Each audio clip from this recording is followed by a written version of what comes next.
श्रावण महिन्यातील शनिवार हा फक्त शनिदेवीच्या पूजेचा दिवस नाही, तर या दिवशी अश्वत्थ म्हणजेच पिंपळ, मारुती आणि भगवान नृसिंह यांच्या उपासनेलाही विशेष महत्त्व आहे.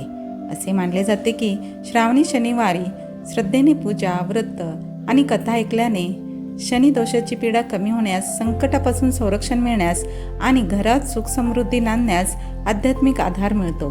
पण तुम्हाला माहीत आहे का, श्रावणी शनिवारला संपत शनिवार का म्हटले जाते?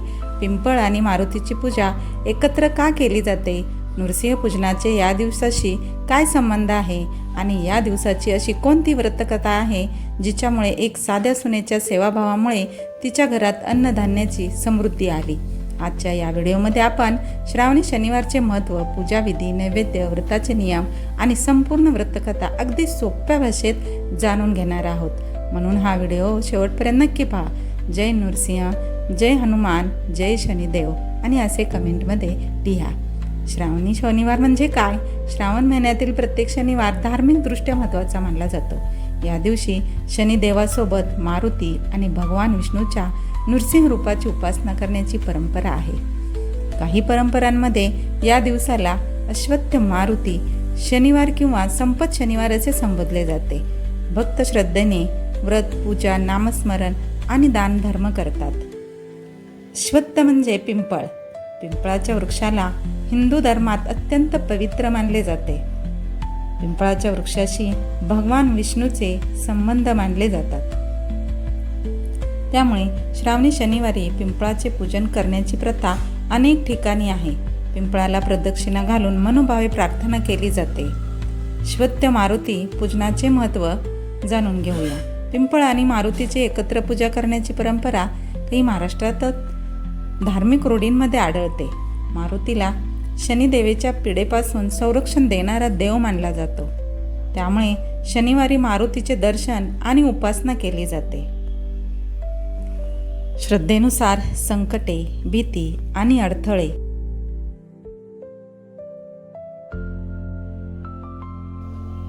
दूर करण्यासाठी भक्त मारुतीची प्रार्थना करतात. नृसिंह पूजन का केले जाते पाहूया. भगवान नृसिंह भगवान विष्णूचे उग्र आणि रक्षण करणारे रूप मानले जाते.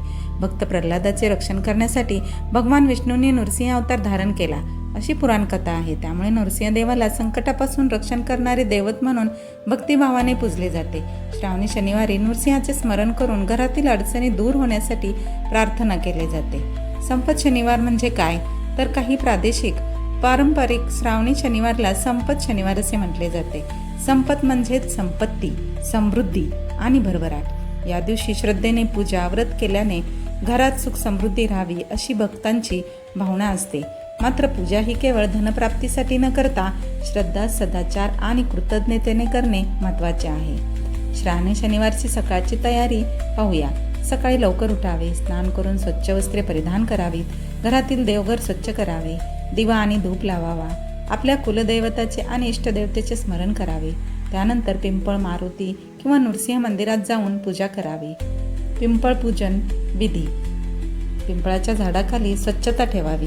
श्रद्धेनुसार पिंपळाच्या मुळाशी जल अर्पण करावे. काही परंपरांमध्ये दूध व बेलपत्र अर्पण करण्याची सुद्धा पद्धत आहे. दिवा लावावा. पिंपळाला प्रदक्षिणा घालाव्या. झाडाला हानी होणार नाही याची काळजी घ्यावी. स्थानिक परंपरा आणि मंदिरातील पद्धतीनुसार पूजा करावी. चला पाहूया मारुती पूजन. मारुती रायाला सिंदूर आणि तेल अर्पण करण्याची प्रथा आहे. लाल फुले अर्पण करावीत. हनुमान चाळीसा किंवा मारुती स्तोत्राचे पठण करावे.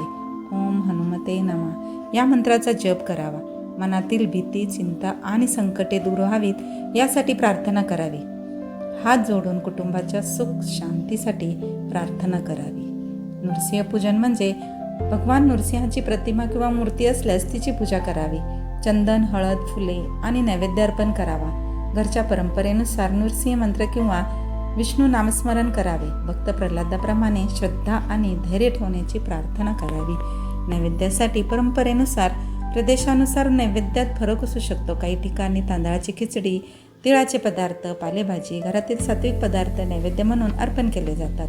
नैवेद्यापेक्षा भावना आणि श्रद्धेला अधिक महत्त्व दिले जाते. आता ऐका श्रावणी शनिवारची व्रतकथा. एकदा एका नगरात एक ब्राह्मण राहत होता. त्याला एक मुलगा आणि सून होती. मुलगा काही कामानिमित्त बाहेरगावी गेला होता. सासू सासरे दररोज देवदर्शनासाठी जात असत आणि सून घरी राहून घरातली कामे करत असे. अशाच वेळी श्रावण महिना सुरू झाला. एक शनिवार आला. त्या दिवशी एक अनोळखी छोटा मुलगा त्यांच्या घरी आला. त्याने सुनबाईंना विनंती केली, मला तेलाने अंग चोळून स्नान घालाल का? सुनबाईंनी घरातील परिस्थिती पाहिली. घरात तेल पुरेसे नव्हते. तिने त्या मुलाला सांगितले की आमच्या घरात तेल नाही. तेव्हा त्या मुलाने तिला घरातील घागरीकडे पाण्यास सांगितले. सुनबाईंनी घागरीत हात घातला आणि आश्चर्य म्हणजे त्यातून त्या मुलाला स्नान घालण्यासाठी पुरेसे तेल मिळाले. सुनबाईंनी त्या मुलाला प्रेमाने तेल लावले, स्नान घातले, जेवणही दिले. अशा प्रकारे सलग 4 शनिवार तो मुलगा त्यांच्या घरी येत राहिला. प्रत्येक वेळी सुनबाईंनी त्यांची श्रद्धेने आणि प्रेमाने सेवा केली. चौथ्या शनिवारी तो मुलगा निघून जाताना घरभर तांदूळ फेकून अदृश्य झाला. तेव्हा त्या कुटुंबाला जाणवले की हा साधासुद्धा मुलगा नव्हता. हे काय होतं? देवाचे रूप. कथेच्या परंपरागत रूपानुसार तो भगवान नृसिंह किंवा मारुतीरायांच्या कृपेचे प्रतीक मानला जातो. त्या दिव्य कृपेमुळे ब्राह्मणाच्या घरातील दारिद्र्य दूर झाले आणि घरात अन्नधान्याची समृद्धी आली. या कथेतून एक महत्त्वाचा संदेश मिळतो, तो म्हणजे देवाची कृपा केवळ मोठ्या मोठ्या पूजेमध्ये नसते, तर गरजू व्यक्तींची निस्वार्थ सेवा, प्रेम, श्रद्धा आणि चांगले आचरण यामध्ये देवत्व असते. या कथेतून आपल्याला असा संदेश मिळतो की श्रावणी शनिवारची ही कथा आपल्याला शिकवते, गरजू व्यक्तींची मदत करा, शक्य असेल तेव्हा अन्नदान करा, मनात श्रद्धा आणि सकारात्मकता ठेवा, अहंकार टाळा, देवासमोर मानव सेवा ही महत्त्वाची आहे. संकटाच्या काळात धैर्य सोडू नका.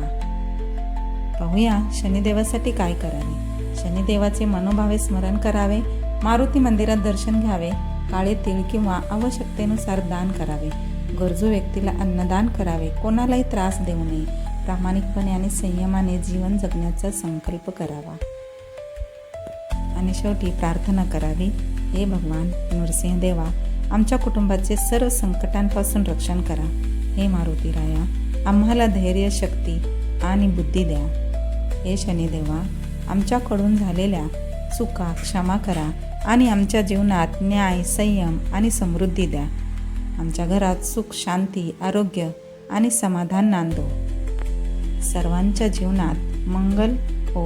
जर तुम्हाला श्रावणी शनिवारची हे महत्त्व आणि व्रतकथा आवडली असेल तर व्हिडिओला लाईक करा, आपल्या कुटुंबांसोबत शेअर करा आणि असा धार्मिक आध्यात्मिक माहितीसाठी चॅनेलला सबस्क्राईब करा. धन्यवाद. कमेंटमध्ये श्रद्धेने लिहा, जय नृसिंहदेव, जय मारुतीराया, जय शनिदेव. भगवंताची कृपा आपल्या सर्वांवर सदैव राहो. धन्यवाद, धन्यवाद, धन्यवाद.